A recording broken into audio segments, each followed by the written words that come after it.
Who do you think was behind this attack? Could it have been the Islamic State group? Up to this point, there's no claim.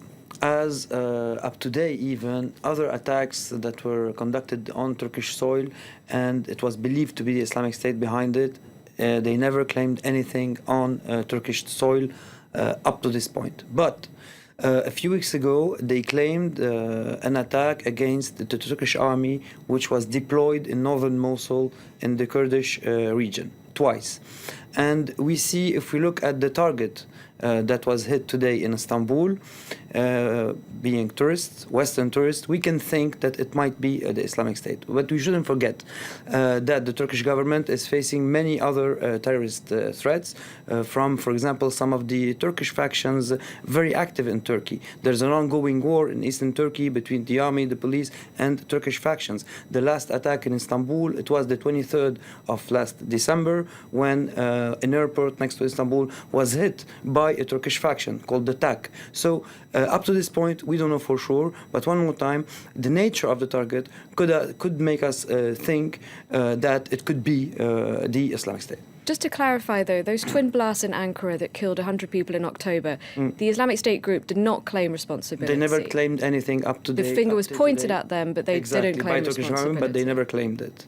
Now, to what extent is Turkey a target for those Sunni extremists? Since many months, Turkey is a target for them because Turkey is engaged in the coalition against the Islamic State. It opened its airport to the U.S. airplanes.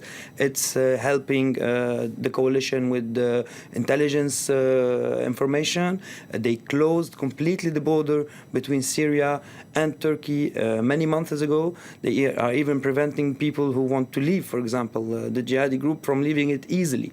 So things have changed, and Turkey is fighting along with the coalition, the Islamic State, and many propaganda material went out from the Islamic State by Turkish jihadis threatening to conduct operations in Turkey, calling the Turkish population to rise against Erdogan, who is qualified as a taghut, or someone to fight.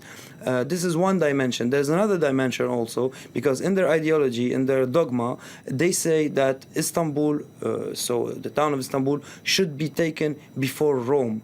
Because for them, it's really the fulfilling of the prophecy, taking Istanbul and they can take in Mecca and Medina and Saudi Arabia. So, of course, Turkey is a target.